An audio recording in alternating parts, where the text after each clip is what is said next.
কি করে জানাজানি হয়ে যাবে? আমাদের চারজনের মধ্যে তো আমরা কেউ বলতে যাব না, তাই প্ল্যানিংটা জানাজানি হওয়ার তো কোনো ব্যাপারই নেই। এক্স্যাক্টলি। তুমি কি কিছু বলবে? বলবে না তো। আর জেঠিমণি জেঠিমণি নিজেই আমাদের সাথে পুরো প্ল্যানিংটায় থাকবে, তাই জেঠিমণিও কিছু বলবে না। আর আমরা তো পুরো প্ল্যানিংটাই করছি, মানে আমি আর ময়ূরী, তাই আমরা ব্যাপারটা ডিসকাস করবো না কাউকে। তাহলে কেউ কিছু জানার কোনো রাস্তাই নেই। একমাত্র জেঠিমণি তোমাকে এই অপমানের হাত থেকে বাঁচাতে পারে, আর আমাদের এই বাড়িটাকে ওই মেয়েটার হাত থেকে বাঁচাতে পারে। ওই মেয়েকে এ বাড়ি থেকে দূর করবার জন্য যা যা করণীয় সব কিছু করতে আমি রাজি। ওই মেয়ে শঙ্খর জীবনে এসে শঙ্খর জীবনটাই শুধু ছাড়খাড় করে দেয়নি, আমাদের সংসারটাকেও একেবারে ছাড়খাড় করে দিয়েছে। বিয়ের পর থেকে একটা দিনও শান্তি দেয়নি ও। শঙ্খকে ওর রূপে গুণে ভুলিয়েছে। রূপ? হ্যাঁ, শঙ্খ তো তাই মনে করে। ওর স্ত্রীর মতো রূপসী আর কেউ নেই। ওই যে কথায় আছে না, যার যেথা মজে মন, কি বাহারি কি বাডো। শোনো জেঠিমণি, গুণের কি আছে গো? দাদাভাই তোকে সব রকম ভাবে হেল্প করে। দাদাভাই তো ওকে বলে পর্যন্ত দেয় যে এই প্রশ্নের উত্তর তুমি এইভাবে লিখতে, এইভাবে আসবে। ও তো জাস্ট মুখস্থ করে আর গিয়ে উগড়ে দেয়। ও প্রত্যেক বছর কেউ না কেউ ফার্স্ট হয় গো ইউনিভার্সিটিতে, ওটা কোনো বড় ব্যাপার নয়। তারপর কি হয় ওই ফার্স্ট হওয়া ছেলে মেয়েগুলো? কেউ খোঁজ খবর পায় কি? কেউ পায় না। ওটা কোনো বড় ব্যাপার নয়। ফার্স্ট হয়েছে বলে কে করে মাথা কিনে নিয়েছে নাকি? আর তাছাড়া ইউনিভার্সিটিতে ভালো রেজাল্ট করলে যে কোনো অন্যায় করা যায় সেটা কিন্তু নয়। যাকে তাকে ছোট করা যায়, হ্যাঁ, যাকে তাকে অপমান করা যায়, এটা কিন্তু নয়। রিয়া, ময়ূরী, তোরা যদি এই কাজটা করতে পারিস তাহলে সারা জীবন আমি তোদের কেনা হয়ে থাকবো। জেঠিমণি, তুমি কেন এরকম বলছো? আমরা তো নিজেদের স্বার্থেই করছি। ওই মেয়েটা তো আমাদের জীবনটাকে পুরো তছনছ করে দিয়েছে, অশান্তিতে তো পুরো ভরিয়েই দিয়েছে। আমাদের তো সব সময় ভয় থাকে যে এই বুঝি দাদাভাই আমাদের কিছু বলবে, কারণ ও তো আমাদের নামে কোনো ভালো কথা বলে না, সব সময় খারাপ কথা বলতে থাকে। বিষ কথাগুলোই তো দাদাভাইয়ের কানে ঢালতে থাকে। সুতরাং ওর ওপর আমাদের রাগ তোমার চেয়ে কিছু কম নয়। সব থেকে ভয়ের ব্যাপার হচ্ছে আমাদের বাড়ির বউ দুটোকে ও উস্কে দিচ্ছে। শুনলাম তো, নারীবাদী হচ্ছে সবাই। মাকে তো বলেছে কি কাজ করার জন্য, আর বৌদি ভাইকে বলেছে কি কাজ জোগাড় করে দেবে। সত্যি বর্ধা ভাই তো এমনিতেই আসে না, আর এসব শুনলে আরোই বৌদি ভাইয়ের মুখ দর্শন করবে না। আর এই সব কিছুর জন্য না ওই মেয়েটাই দায়ী থাকবে। একটা মেয়ের এত বড় সাহস, আমি কোনোদিন ভাবতেই পারিনি। তাহলে এই কথাই রইল, কাল সকাল থেকে আমি আর বিছানা থেকে উঠতে পারবো না। আমার খুব শরীর খারাপ করবে, এমনকি ডাক্তারও ডাকতে হবে, তাই তো? কি জানি বাবা, আমার তো আবার খুব নার্ভাসও লাগছে। আরে বাবা অনুদেব, তুমি এসব দেখোনি তাই তোমার নার্ভাস লাগছে।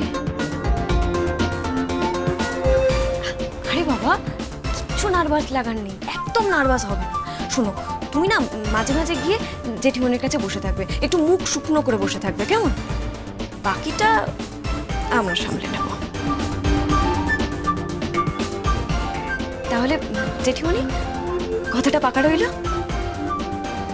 একেবারে পাকা কথা। এই কথার এতটুকু নড়চড় হবে না।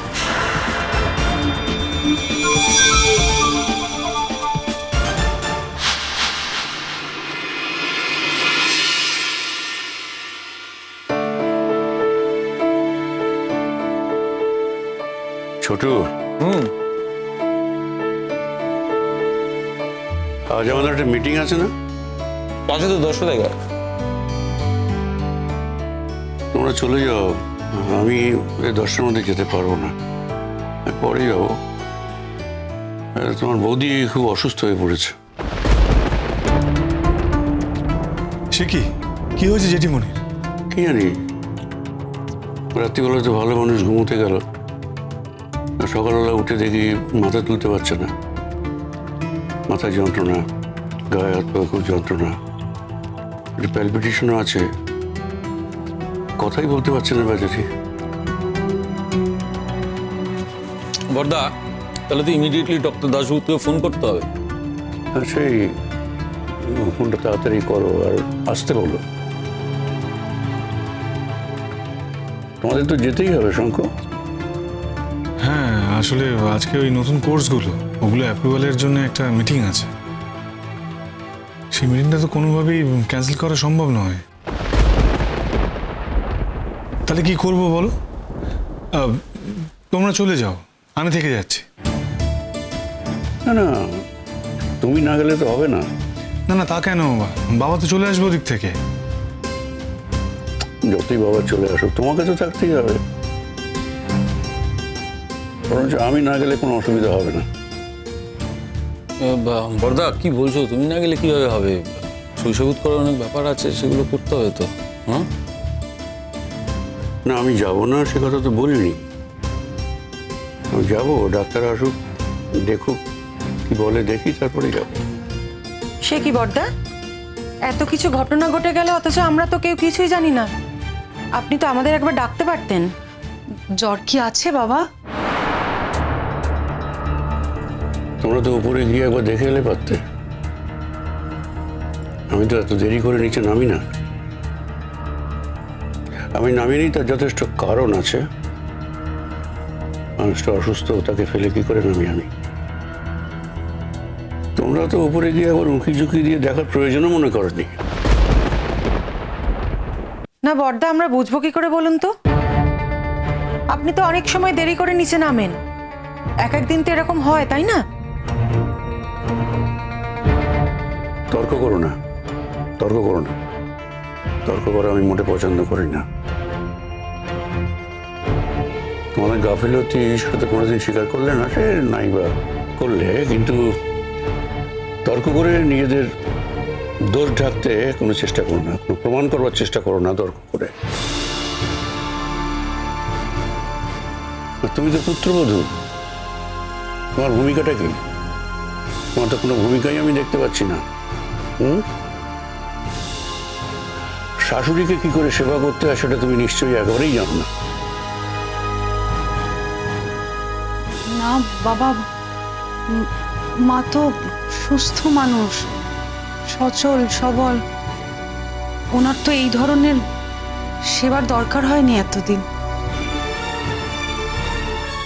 এখন শুনছি ওনার শরীর খারাপ। মোহর, মোহর, বলছি বৌদির কাছে কে আছে? বাড়িতে কি চা এবার চেয়ে খেতে হবে নাকি? যাও ডক্টর, চা নিয়ে এসো, যাও। অনুলেখা গিয়েছে, বসিয়ে রেখে আমি এসছি। ছোট ডাক্তারকে ফোন করো। আমি ফোন করতে পারি না। জেঠুমণি, বলছি তোমরা কেউ ডক্টরকে ফোন করেছো? না মানে আমরা ওপর থেকে আসছি তো অনুদি বললো যে জেঠিমণির শরীর নাকি খুব খারাপ করছে, বড় বড় শ্বাস প্রশ্বাস ফেলছে। আমি জানি না, ফোন করেছো ডক্টরকে? আমার বাবা ফোন করছে। আগে তো জেঠিমণিকে এরকম অসুস্থ হতে দেখিনি। কি হলো বলো তো জেঠিমণির? হ্যাঁ বলো, কি হয়েছে?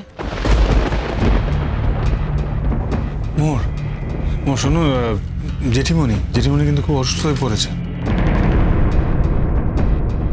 ওমা, কখন, কি করে? আমি তো কিছু জানি না। রাত্রিবেলা ভালো মানুষ শুতে গেল, আর সকালবেলা দেখছি যে মাথা তুলতেই পারছে না। মাথায় প্রচন্ড যন্ত্রণা, তো হাত পায়ে ব্যথা, আর শ্বাসকষ্ট আছে। এইসব ভাইরাল ইনফেকশন এখন চারিদিকে হচ্ছে। কতবার বলেছি একটু সাবধানে থাকো, একটু সাবধানে থাকো, তা না, অথচ